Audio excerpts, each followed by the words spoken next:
strategy is to get out the game. I got shot, I got stabbed, a lot of funerals, got my head busted open, got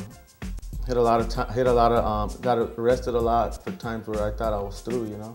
I think you start knowing that it's all bullshit, but you feel stuck.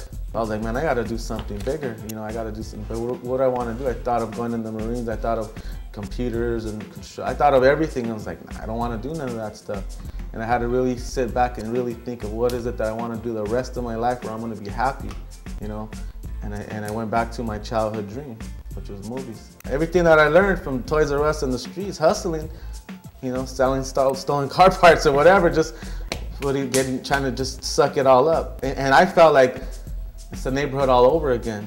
You know, you're gonna come in, you're gonna get respect, you're gonna get a reputation, you gotta keep your word, you know, you're gonna show up at 5 in the morning somewhere, you gotta be there, you know?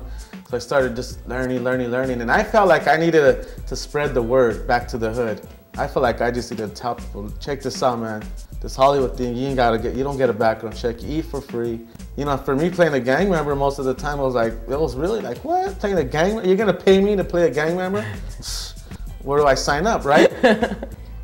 So that's what I was doing. And attracting other guys and telling everybody, and I started meeting other dudes that come from a similar background that were also in there. It got to the point where like we're helping everybody out and everything was good. That's when like now we got to start a business, a legit business.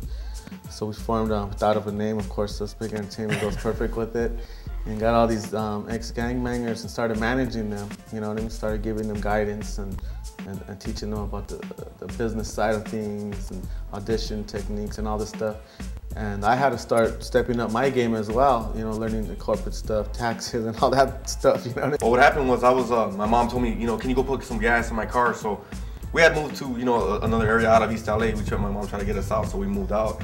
So I was in her car. I was wearing a jacket with no shirt under, you know, me being stupid little, you know, trying to be a gangbanger. So I'm putting gas, and then these guys roll up, boom, in a little car, you know. Right, cut me off. Where you from, Holmes? You know, like, you know, I tell him I'm from. So he gets off and just hits me. So I'm fighting with them, and then another guy gets off. So I'm fighting with these 2 guys. Then another guy gets off. So I'm fighting with these 3 guys.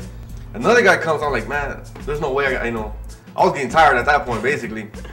So I ran a little bit, you know, got my footing, and I pulled out a gun, you know. I'm putting gas in my mom's car, you know what I mean? I'm trying to keep an eye on all of them where they're at. This man's taking my license plate number down. I'm just like, man, you know what? There's no way I can shoot these guys and get away with it. So like you fast forward to another, you know, 5 years.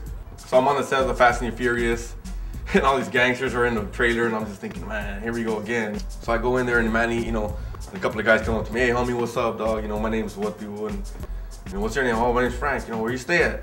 And I'm just like, shit, here we go. You know what I mean? Once they hear where I'm from, it's gonna be on. And there's like 20 guys in there now, and I can't escape. I mean, the door's locked. I told them, man, I'm from here. I was ready to get jumped. Anyways, man, he goes, oh, you know, hey, don't take this the wrong way. Just a little story that happened in the back, and one of your homeboys were jumping him, and he pulled out a gun from his shoe. And I'm like, oh, yeah. And I'll tell him, yeah, that was me, Holmes.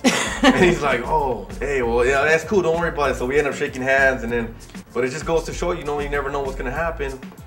If I would've shot him, I would've been in prison, he would've been dead, and I wouldn't have a job, you know what I mean? He's my boss now, so I would've killed, you know, I would've killed my chances to succeed. I fought all the guys, I spray painted on all the walls, sicked my pet bulls on all the enemies. I did as much as I could because I was hurting so much. When I got out of youth authority, I got tired of doing bad, and I got tired of hurting myself. You know, everything I did affected me. You know, it didn't affect nobody else in the world but me. So I just got tired of that, and I just said, you know what? Let me help myself. Let me try to do something that can really benefit me and my family. And I basically just wanted to do my passion and what I felt. So now that I'm doing positive work, did the Jesus Walk video with Kanye, and that's about a gang member going to God and leaving the homies no matter what they thought of me, and pursue something positive, man. You know, this is the American dream. You know what I mean? There's nothing else.